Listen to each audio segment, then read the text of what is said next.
What's going on, y'all? So obviously I'm back from the hospital. I appreciate all the prayers. We really do appreciate it. My family and I truly appreciate y'all. So as we all know now, Carson Beck is a Miami Hurricane.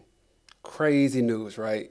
Um, I'm not going to rehash everything I've talked about before as far as my concerns with Carson Beck, because now that he is our quarterback, there's no more guessing and wondering if it's going to be Beck or is it going to be Texas quarterback or is it going to be Washington State quarterback. Like all that stuff's done. Now we've got to look at the quarterback that we have on the roster, which is Carson Beck, and figure out what does that mean for our Hurricanes. What does he do well? What does he struggle with? And most importantly, what does bringing Carson Beck on our team, what does it mean? What does it tell me? That's what we're going to talk about in this video. The three things that Carson Beck's addition to the Hurricanes actually yells, screams at me.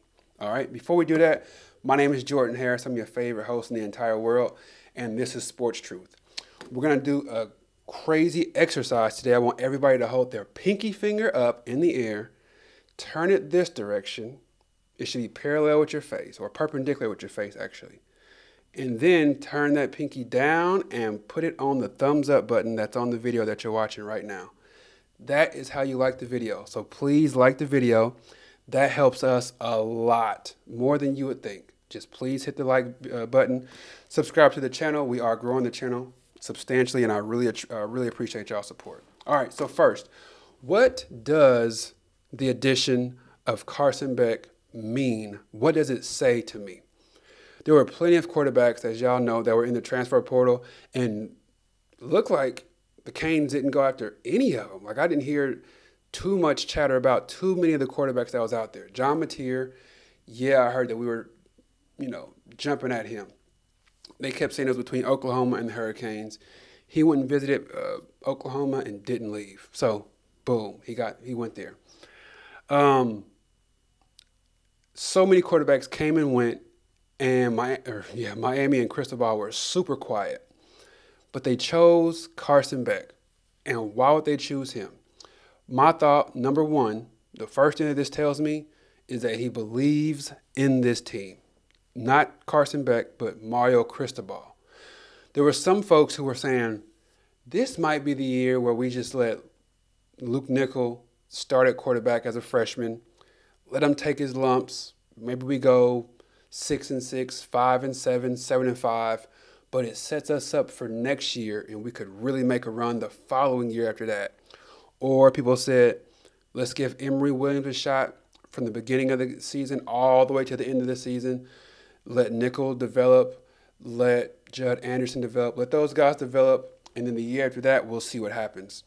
So there's so many folks that had that let's put somebody in there and see what happens mindset. But I believe Mario Cristobal looked at this roster, and then he looked at the teams who are in the championship this year, and he's like, we are not very far off of that. Our offensive line is just as good, if not better. Our defensive line can be just as good. And he like, I don't think I want to throw that season away with developing a quarterback. I don't want to take that chance. So he's like, we need to get somebody who's experienced, who's got national championship experience, somebody who's got a crazy win record, right? So that means you've seen some quarterbacks who can throw the ball all over the yard. They got all these yards all over the place, a bunch of touchdowns, but they lose all the time. Why? Because they have a key turnover here, or they get loose with the ball and they fumble there, just in these key moments. When you have a quarterback who's won as much as Carson Beck has, obviously he's got crazy talent all over the field. That's obvious. But it also tells you that he knows how to manage a game when he needs to. So I think that's really important. It screams that Mario Cristobal believes in this team. He cannot let the opportunity of next year slip by because he's developing a quarterback, the most important piece on the team. All right. Next, what's the second thing that this screams at me? It screams that we're going to be more balanced next year. Why do I say that? Well, Carson Beck, I know a lot of people were going crazy in the comment section on on a video that I did and a video that On3 did about Carson Beck joining the Hurricanes. People were going crazy because I made the statement saying Carson Beck is not a player who transforms a team. He's not that kind of guy. Like the way that the Hurricanes leaned on Cam Ward this year, if they put Carson Beck in those exact same situations, we would have fizzled and burned. Like he's not that kind of quarterback. He's a quarterback where if you put the right pieces around him, he can be exceptional. If you get a run game that's working, if you get an offensive line that's exceptional, if you get receivers who know how to run routes and get open, Carson Beck will run that offense like a well-oiled machine. He'll walk up and down the field with that. He knows how to call out blitzes. He knows how to see what a Mike linebacker is. He gets all that stuff. Pre-snap, excellent. He's great at all that stuff. But when you tell him to put an offense on his back, he's going to struggle with that. So I believe the Hurricanes are going to be far more balanced this year. If you're wondering, like if you want an example of who I'm talking about or what I'm talking about, think about Sam Bradford when he played for OU, right? Like his last year at OU. People were super high on Sam Bradford. I've mentioned this before. People were super high on Sam Bradford.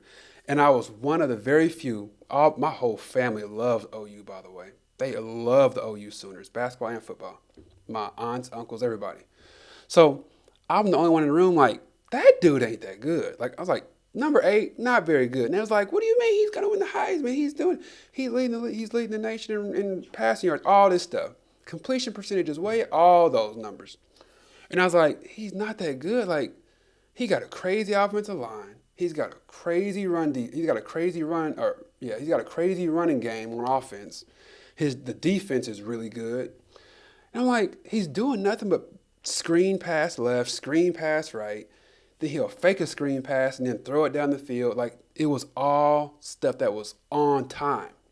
And that's what I believe Carson Beck is. He's a quarterback where things have to be on time for him to be extremely successful. If you have him go back and throw the ball 50 times, you're going to lose. But if you get the run game involved and you're able to do play action off of that, and then you're able to throw a screen pass and get 15 yards off a screen pass, which makes the corners have to do something different and adjust to that. Like once you start making the defense adjust, and it's not him having to make the defense adjust, he's going to kill you, right? So I believe adding Carson Beck yells at me that we're going to be more balanced. We're going to run the ball more. He's going to develop the defense so we're not just primarily focused on putting a bunch of points on the board, but we're going to focus on game management. We're going to focus on time management, all that kind of stuff. That's just what I think. All right, so the third thing. What is the third thing about Carson Beck joining our team? What does it scream at me? It screams that, and I want some of y'all to say this with me because it's been hard for some of y'all to admit this, but this screams that, are you ready for me to say this? Mario Cristobal knows what he's doing. That's what it says. He knows what he's doing. I know a whole lot of folks are down on Mario Cristobal. I get that. But y'all, this is going to be his 4th year. If you look around the country at some of these teams, like Kirby at Georgia, Day at Ohio State, like how many years have they been there? How many years have they been able to stack top 5 recruiting classes on top of each other, one after another after another? How many times have they had to do that? Like, how many years have they done that? How many years have they been able to beat their protocols and their thought process on offense and defense into their offensive coordinators and defensive coordinators? How many years have they been able to implement all of that stuff? And then we look at Mario Cristobal, who just finished his 3rd year. He won 10 games this year. Could have easily won 11 in the bowl game if we would have played that one seriously. So look at Mario Cristobal winning 10 games, and everybody, like not everybody, so many people are down on him. They telling me, he's the problem. And I'm like, do y'all forget what it was like before Mario Cristobal got to the Hurricanes? Do you forget? You don't remember what it was like when the Orange Tide was walking around the sidelines and how pitiful it was when we was getting smacked by Clemson every year by 50? Like, you forget that? Now we are competitive and people are talking about us every week. And if you ask me, it's all because of Mario Cristobal's recruiting. He's getting so many players in through the transfer portal and at a high school. People have to speak about the Hurricanes now. And then when you put a decent product on the field, like we put on the field last year, and then a really good product that we put on the field this year, it demands conversation about the Hurricanes. So when people talk bad about Mario Cristobal, it annoys me and it kind of drives me crazy. So last year, we were in a situation where we had just lost our quarterback because the quarterback was trash. Well, I shouldn't say he was trash. That's a little demeaning. I don't want to do that. Tyler Van Dyke let's just say he was not performing to the level that we needed our quarterback to perform. He was less than competent, let's say that. So he left. He kind of was pushed out the door by the Hurricanes coaches and the Hurricanes fans, all of us, right? So TVD leaves, and we're wondering who's going to be our quarterback next year. And Cam Ward, we're starting to think we'll probably get him. And then, nope, he goes to the NFL, and it's like, dang. So he ends up bringing in a quarterback from a different division, brought in Poffenbarger, which I thought was a pretty decent get. I thought that was a nice get because he had so many passing yards and experience. So he did that, and then he ends up landing Cam Ward anyway. You got to credit Mario Cristobal for that. If you're going to kill him for time management and all that kind of stuff, you got to give him credit for the things that he does well, which is recruiting. Then this year, everybody's panicking. I see it in comment sections. I see it on message boards. I see it everywhere. Everybody's panicking. Who is going to be the quarterback? Emory Williams is trash. No, he's not. Well, I'm not saying that. I read a whole lot of that. And people are just really concerned about Mario Cristobal sitting on his hands, not doing anything about the quarterback position or the defensive coordinator position. I say this to my employees all the time. Just because I don't say much doesn't mean I don't know much. Sometimes leaders can sit there and be quiet and hear every single thing that's going on. Be well aware of every single thing that's going on. And that's how Mario Cristobal strikes me. Another thing that I say to my staff all the time is, don't panic, plan it. I'll let you know when it's time to panic, and right now it's not that time. You need to start planning things right now. So that seems to be the exact mindset that Mario Cristobal has. Don't panic, plan it. While everybody else is going crazy, oh, what is he doing? What is he doing? What is he doing? He doesn't know this. He's doing that. All this crazy talk about him not knowing what he's doing. This is the second year in a row where he's landed probably, John Mateer was probably the top quarterback.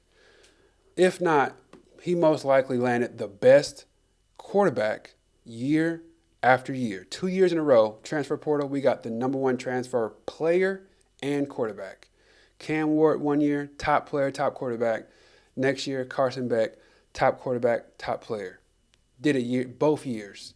So let's go ahead and give my man a little bit of credit, okay? Please and thank you. Once again, please do like the video, subscribe to the channel. I appreciate you watching the video. Once again, I appreciate the prayers as well. I'm so thankful to be home.